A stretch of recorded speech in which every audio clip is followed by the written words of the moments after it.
తిరుమల శ్రీవారి లడ్డు కల్తీ అంశం ఇప్పట్లో ఆ వివాదం ఇప్పట్లో చల్లారేలా కనిపించడం లేదు. కూటమి నేతలు ప్రెస్ మీట్ పెట్టి అందులో వైఎస్ఆర్ కాంగ్రెస్ పార్టీ హయాంలో జరిగిన అపరాధాన్ని ప్రజలకు చెప్పే ప్రయత్నం చేశారు. దాంతోపాటు కొన్ని ఆరోపణలు విమర్శలు కూడా చేసిన పరిస్థితి. ముఖ్యంగా టీడీపీ అండ్ జనసేన ఈ రెండు పార్టీల నేతలు అధినేతలు కూడా చాలా క్లియర్గా చెప్తూ ఉన్నారు, ఆ లడ్డూలో కల్తీ జరిగింది, అది జంతు కొవ్వు అయి ఉండొచ్చు అని చెప్పి. ఈ భారతీయ జనతా పార్టీ విషయానికి వచ్చేసరికి ఎక్కడా కూడా ఈ జంతు కొవ్వు అనే అంశాన్ని ప్రస్తావించడం లేదు. నిన్న బీజేపీ రాష్ట్ర అధ్యక్షుడు మాధవ్ కూడా ఆ ప్రెస్ కాన్ఫరెన్స్లో పాల్గొన్నారు. టీడీపీ అధినేత చంద్రబాబు, జనసేన అధినేత పవన్ కళ్యాణ్లు యానిమల్ ఫ్యాట్ అనే అంశాన్ని ప్రస్తావించినా కూడా మాధవ్ ఎక్కడా కూడా యానిమల్ ఫ్యాట్ అనే అంశాన్ని ప్రస్తావించలేదు అనేది ఇక్కడ మనం గమనించాల్సిన విషయం. అండ్ చంద్రబాబు నాయుడు భారతీయ జనతా పార్టీకి ఒక పిలుపునిచ్చారు. భారతీయ జనతా పార్టీ క్రియాశీలం కావాలి, కల్తీ లడ్డు వ్యవహారాన్ని మరింత బలంగా ప్రజల్లోకి తీసుకెళ్ళాలి అని చెప్పేసి. సో చంద్రబాబు నాయుడు చెప్తూ ఉన్నారు, సార్ భారతీయ జనతా పార్టీ నాయకులకు మీరు కాస్త అగ్రెసివ్గా ఇంకా ఈ లడ్డూలో జంతు కొవ్వు కలిసిందని చెప్పే ప్రయత్నం చేయండి అన్నట్లుగా అర్థమవుతోంది. So Bharatiya Janata party senior నాయకులు టీటీడీ బోర్డు మెంబర్ అయిన భానుప్రకాష్ రెడ్డి గారు ఫోన్ లైన్లో సిద్ధంగా ఉన్నారు. భానుప్రకాష్ రెడ్డి గారు నమస్కారం. నమస్కారం అన్న. సార్, భారతీయ జనతా పార్టీ నాయకులకు చంద్రబాబు నాయుడు గారు చెప్తూ ఉన్నారు, మీరు ఇంకా క్రియాశీలం కావాలంట, కల్తీ లడ్డు వ్యవహారాన్ని మరింత బలంగా ప్రజల్లోకి తీసుకెళ్లాలట. వారు చెప్పిన మాటలు అర్థం అది కాదండి. ఈ లడ్డు కల్తీ, ఆవు నెయ్యి వాడాల్సిన స్థానంలో సింథటైజ్డ్ గీ వాడినటువంటి మహాపాపులు గత ప్రభుత్వం. దాన్ని ప్రజల్లోకి ఆల్రెడీ వెళ్ళిపోయింది. ఇప్పుడు భక్తుల్లో ఎక్కడ చూసినా సరే ఇదే చర్చ జరుగుతోంది. ఇప్పటికే దీని మీద నేను గతంలో భారతీయ జనతా పార్టీ అంటే అందరూ మాట్లాడాల్సిన అవసరం లేదండి. భారతీయ జనతా పార్టీ ప్రతినిధిగా, టీటీడీ ధర్మకర్తల మండలి సభ్యుడిగా నేను గత కొన్ని సంవత్సరాలుగా ఈ అంశాల మీద మేము మాట్లాడుతూనే ఉన్నాం. కాబట్టి దీంట్లో ముఖ్యమంత్రి గారు చెప్పింది ఆలోచనతో కాదు, ఆల్రెడీ ఇప్పటికే మేము దీని మీద లోతుగా ఏది టీటీడీలో ఏం జరిగినా ఏమి బయట వచ్చినా అది మొట్టమొదట భారతీయ జనతా పార్టీనే బయటపడుతుంది. ప్రొఫెసర్ నాగేశ్వర్ గారు లైవ్ షోలో సిద్ధంగా ఉన్నారు. ప్రకాష్ గారు నమస్తే అండి. నమస్తే అన్న. గోవింద. నమస్తే అన్న. నమస్తే. టీటీడీ విషయంలో మీ నిబద్ధతను ఎవరము ప్రశ్నించలేము. మీరు పార్టీకి ఈ పదవితో సంబంధం లేదు, టీటీడీ మెంబర్ లేనప్పుడు కూడా మీరు చురుగ్గా ఉన్నారు. No question of questioning the commitment of Bhanu Prakash Reddy. అందులో డిస్ప్యూట్ లేదు. ఇప్పుడు క్రియాశీలకంగా ఉండాలి అన్నారు. లేరా మీరు క్రియాశీలకంగా? ఎందుకు క్రియాశీలంగా ఉన్నామన్నా? మరి ఎందుకు మరి చంద్రబాబు నాయుడు మీరు క్రియాశీలకంగా ఉండాలన్న మీరు ఓకే. ఇంకొక పాయింట్ ఏంటంటే సింథటిక్ గీ కలిసింది అని అందరూ అంటున్నారు. చార్జ్ షీట్లో కూడా ఉంది, దాంట్లో ఏం డిస్ప్యూట్ లేదు. దాన్ని ఖచ్చితంగా మీరు ప్రజల్లోకి తీసుకెళ్తున్నారు. కానీ జంతు కొవ్వు, అది కూడా గొడ్డు కొవ్వు, పంది కొవ్వు కలిసిందని మీరు భావిస్తున్నారా? అంటే ఎన్డీటీవీ రిపోర్ట్ గతంలో 2000 అప్పుడు చంద్రబాబు నాయుడు గారి చేతికి వచ్చినప్పుడు ఆ రిపోర్ట్ ఆధారంగా ఆ రోజు ముఖ్యమంత్రి గారు మాట్లాడడం జరిగింది. ఇప్పుడు మా అనుమానాలు లోతుగా ఇప్పుడున్నటువంటి విచారణలో ఇంకా లోతుగా విచారణ జరగాల్సిన అవసరం ఉందని చెప్పి మేము భావిస్తున్నాము. ఎన్డీటీవీ రిపోర్ట్ లో కూడా మీరు కూడా చదివారు, నేను చదివాను.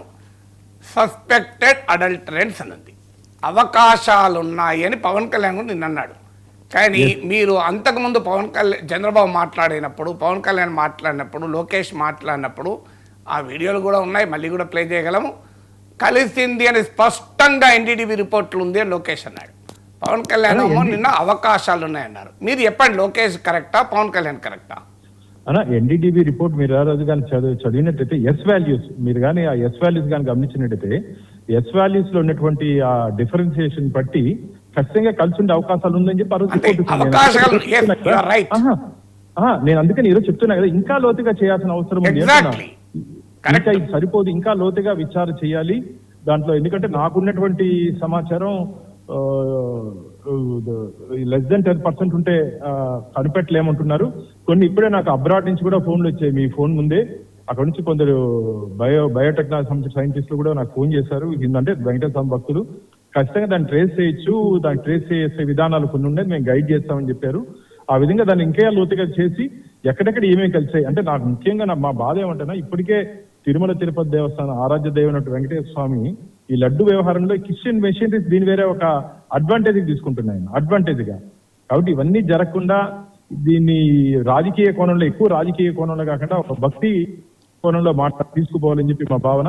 చాలా కానీ correct. వైసీపీ వాళ్ళ భానుప్రకాష్ గారు. అవకాశం ఇవ్వకుండా, వైసీపీ వాళ్ళ భానుప్రకాష్ మాకు గారు, అవకాశం ఇవ్వకుండా రోజు ఏదో ఒక రచ్చ చేస్తున్నారన్న. రోజు అదే ఏదో. నా బాధ కూడా అదే అండి. రోజు పేపర్ చూడగానే గొడ్డు కొవ్వు పంది కొవ్వు.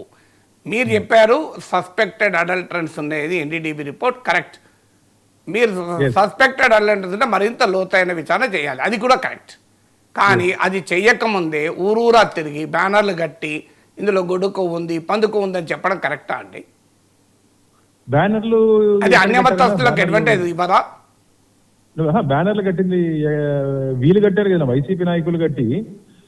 ఇప్పుడు తిరుపతిలో కరుణాకర్ రెడ్డి ఒక బ్యానర్ కట్టాడు, చంద్రబాబు నాయుడు గారు ఆయన పవన్ కళ్యాణ్ గారు ఈయన హోమం చేస్తుంటే దాని మీద మాంసం ముద్దలేసినట్టు. తప్పు కదా? ఎవరు చేసినా తప్పే. నేను అనేది ఏంటంటే అక్కడ వైసీపీ టీడీపీ అని మాకు సమస్య లేదండి. నా పాయింట్ ఏంటంటే ప్రతిరోజు ఈ గొడ్డు కొవ్వు పంది కొవ్వు చర్చ ఎందుకండి భానుప్రకాష్ గారు? ఇది కూడా తగ్గాలని నేను కోరుకుంటున్నాను వెంకటేశ్వర భక్తుడిగా. ఖచ్చితంగా ఈ ఆర్గ్యుమెంట్ ఎక్కడో ఒకసారి పులిస్ స్టాప్ పడాలి. ఎందుకంటే హైకోర్టు సుప్రీంకోర్టు పరిధిలో ఉంది కాబట్టి తొందరలోనే సుప్రీంకోర్టు దీంట్లో ఉన్నట్టు నిందితుల్ని శిక్షిస్తుందని చెప్పి నేను భావిస్తున్నా. ఖచ్చితంగా తప్పు చేసిన ఎవరు తప్పించుకునే అవకాశం మాత్రం ఉండదన్న దీంట్లో. లేదు భానుప్రకాష్ గారు, చంద్రబాబు నాయుడు గారు, మీరు పవన్ కళ్యాణ్ గారు, లోకేష్ గారు అది వచ్చిన సమయంలో ఫస్ట్ ఎఫ్ఐఆర్ దాఖలు చేయకముందు, విచారణలు జరగకముందు చంద్రబాబు కన్ఫర్మ్డ్ అని చెప్పాడు, సస్పెక్టెడ్ అని చెప్పలే. లోకేష్ స్పష్టంగా ఉంది, ఎన్డీడీబీ రిపోర్ట్లో ఉంది. ఎన్డీడీబీ రిపోర్ట్లో స్పష్టంగా ఉందా అండి? మీరు చెప్పండి. సస్పెక్టెడ్ అని ఉందా, స్పష్టంగా ఉందా? ఎగ్జాక్ట్లీ. మీరు ఒకసారి ఒక్క సెకండ్ ఆగండి, మీకు భానుప్రకాష్ రెడ్డి గారు బయట వినిపిస్తాను. బయట స్టార్టింగ్ లో మొదట్లో ఈ ఆరోపణ వచ్చిన మొదట్లో ఈ నేతలు ఏం మాట్లాడారు అన్నది ఒకసారి వినండి. దేవుని దగ్గర పెట్టే ప్రసాదం అపవిత్రం చేసే విధంగా నాసి రకమైన ఇంగ్రీడియంట్స్ కాకుండా ఎనిమల్ ఫ్యాట్ కూడా వాడారని ఏది ఘీకి బదులు నెయ్యిని ప్రత్యేకంగా ఎన్డీడీబీ ల్యాబ్ కు పంపిస్తే చాలా స్పష్టంగా పంది మాంసం ఉందని, అదే విధంగా బీఫ్ ఫ్యాట్ ఉందని, ఫిష్ ఆయిల్ ఉందని చాలా స్పష్టంగా రిపోర్ట్ లో వచ్చింది. అయోధ్య రామ మందిరం కోసం దానికి కూడా వీళ్ళు 1,00,000 లడ్లు ఇలా బీఫ్ తోటి, పిగ్ ఫ్యాట్ తోటి, ఫిష్ ఆయిల్ తోటి కలిపిన లడ్డు 1,00,000 లడ్లు, దానికి కూడా తిరుపతి లడ్లు, టీటీడీ లడ్లు, ఇలాంటి అపవిత్రం జరిగింది. అయోధ్యకు పంపించారు భానుప్రకాష్ గారు అన్న. దీంట్లో నేను మీకు బ్రీఫ్ చేయాల్సింది ఏమంటే ఎస్ వాల్యూ కంటెంట్. అదే లైన్ లో ఎన్డీటీవీ రిపోర్ట్ లో ఒకసారి మీరు కానీ గమనించినట్టయితే ఒక ఎస్ వాల్యూ సంబంధించిన వాల్యుయేషన్ ఇచ్చానా. ఆ వాల్యుయేషన్ ప్రకారం ఖచ్చితంగా ఈ కెమికల్ సైంటిస్టులు ఏమంటే ఖచ్చితంగా దాంట్లో అంత వాల్యూ ఉంటే అనిమల్ ఫ్యాట్ ఉంటుందని చెప్పి వాళ్ళు చెప్తున్నారు. సస్పెక్టెడ్ సార్, ఎవరు కూడా ఎన్డీడీబీ రిపోర్ట్ లో కూడా మీరే చెప్పారు కదా ఇంతకు ముందు బయట వినిపించారు. అందుకనే కదా నేను లోతుగా ఇంకొద్దిగా డెప్త్ గా ఎగ్జాక్ట్లీ అది చెప్పండి. యు ఆర్ రైట్ భానుప్రకాష్ గారు, మీరు చెప్తున్నది రైట్ అని అంటున్నాం. ఇప్పుడు మీరు విన్నారు కదా, చంద్రబాబు సస్పెక్టెడ్ అన్నాడా, లోకేష్ సస్పెక్టెడ్, పవన్ కళ్యాణ్ సస్పెక్ట్ అన్నాడా. ఇప్పుడు మీరు చెప్పండి, మీ ఆధ్వర్యంలోనే అయోధ్యలో కార్యక్రమం నడిచింది నరేంద్ర మోడీ ఆధ్వర్యంలో. అక్కడ కూడా గొడ్డుకోవు పందుకోవు కలిపి లడ్డూలు పంచారట, నిజమేనా? అనా అంటే ఇంత దుర్మార్గపు పనులు చేస్తారని చెప్పి మేమైతే ఆలోచించలేదు. ఒక ప్రజలు అవకాశం ఇచ్చినప్పుడు అయోధ్యలో కూడా అవే లడ్డూలు పంచారంటున్నాడు మీ మిత్రుడు పవన్ కళ్యాణ్. లేదా ఇంత దుర్మార్గ పనులు ఆ ప్రభుత్వం చేస్తుందని చెప్పి మేము ఎక్స్పెక్ట్ చేయలేదు. ఎందుకంటే ఇప్పుడు మనం మాట్లాడుకునే కొద్ది ఇంకా సెంటిమెంట్స్ దెబ్బతింటాయి. అంటే మనం ఎందుకు మాట్లాడుకోవాల్సి వస్తుందంటే భానుప్రకాష్ గారు దైవభక్తుడు గనక, వెంకటేశ్వర స్వామి భక్తుడు గనక అట్లీస్ట్ రాజకీయాలకు అతీతంగా ఉన్నది ఉన్నట్టు చెప్తే కొంతన్నా భక్తులకు ఉపశమనం కలుగుతుంది నా ఆశ. అందుకనే కదా నేను ఈ రోజు యాక్చువల్గా బోర్డు మీటింగ్ మనం అది పోస్ట్ పోన్ అయింది. ఆ రోజు 3rd గారి బోర్డు మీటింగ్ అని జరిగి ఉంటే బోర్డులో ఒక రెజల్యూషన్ తీసుకురాము సిట్కి, సిబిఐకి, సుప్రీంకోర్టుకి. దీంట్లో ఇంకా అడిషనల్ ఛార్జ్ షీట్ మా టెక్నికల్ మా లీగల్ టీమ్ తో మాట్లాడిన తర్వాత అడిషనల్ ఛార్జ్ షీట్ ఒకటి వస్తే బాగుంటుంది, చాలా మంది అనుమానాలు ఉన్నాయని చెప్పి మేము ఒక అభిప్రాయానికి రావడం జరిగిందన్న.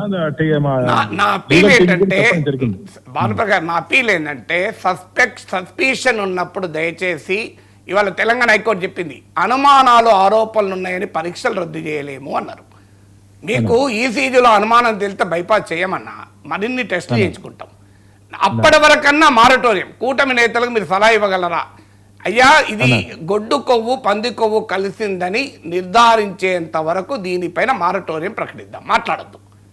అది నిర్ధారించిన కాదు కదన్నా, అది కూడా చెప్పాలి కదా. అది కూడా తప్పే, అది చెప్పండి, అది అభ్యంతరం లేదు చెప్పండి. అంటే నా డోలే బాబా అనే డైరీలో ఆవు లేదు, నిజమే లేదు, ఒక్క చుక్క. నేను కూడా అన్నది అది ఆల్రెడీ ఛార్జ్ షీట్ లో ఉంది, అది చెప్పండి, అభ్యంతరం లేదు.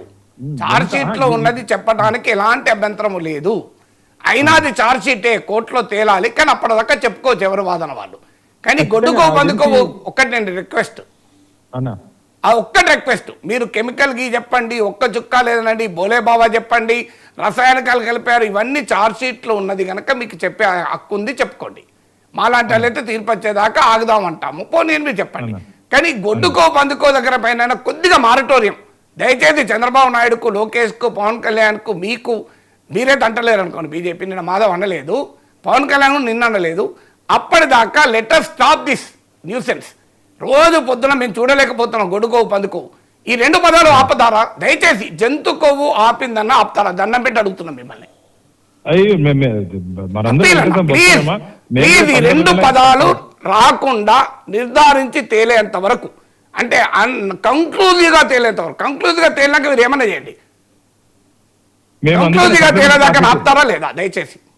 అందుకని తొందరలో సప్లిమెంటరీ ఛార్జ్ షీట్ వేస్తున్నాం. మా పెద్దలతో కూడా ఒకసారి అప్పటిదాకా కాపండి సార్, అప్పటిదాకా కాపండి. మా పెద్దలతో ఒకసారి మాట్లాడతామన్న. Please, thank you. పెద్దలతో మాట్లాడతాం. ఓకే, నమస్తే. రైట్ సార్, ఈ అంశం మీద కంక్లూడ్ చేద్దాం సార్. చూడండి, క్లియర్గా Bhanu Prakash Reddy is not accepting. Yes, ఎక్కడన్నా ఆయన జంతు కొవ్వు కలిసిందని ఒప్పుకుంటున్నాడా? కనీసం ఆ పదమే రాలేదు ఆయన నోటి నుంచి ఆ పదం నేను ఎన్నిసార్లు ఆయన అనలేదు. ఎస్, చూడండి, ఆయన ఇంకేమంటున్నాడు, దీనిపైన రాజకీయాలు వదిలేద్దాము, ఓన్లీ ఒక భక్తుని కోణంలోనే అందాం. ఆయన ఎక్కడ అనలేదు, చూడు అనుమానాలు ఉన్నాయి, ఎస్ వాల్యూ తక్కువ ఉంటే అని. సో ఆయన టీటీడీ బోర్డు మెంబరు. ఇప్పుడు నేను ఏం అప్పీల్ చేశాను, అది కంక్లూజ్గా తేలేదాకన్నా మారటోరియం ప్రకటించుదామంటే మేము మా పెద్దవాళ్ళతో మాట్లాడదాం అన్నాడు. లెట్ అస్ హోప్ మాట్లాడి కనీసం అది నిర్ధారణ అయ్యేంత వరకైనా ఆ రెండు పదాలు రాయము, మాట్లాడము, చెడు వినకు, చెడు కనకు, చెడు చూడకు అని గాంధీ మహాత్ముడు చెప్పిన సూత్రాన్ని పాటించుదాం.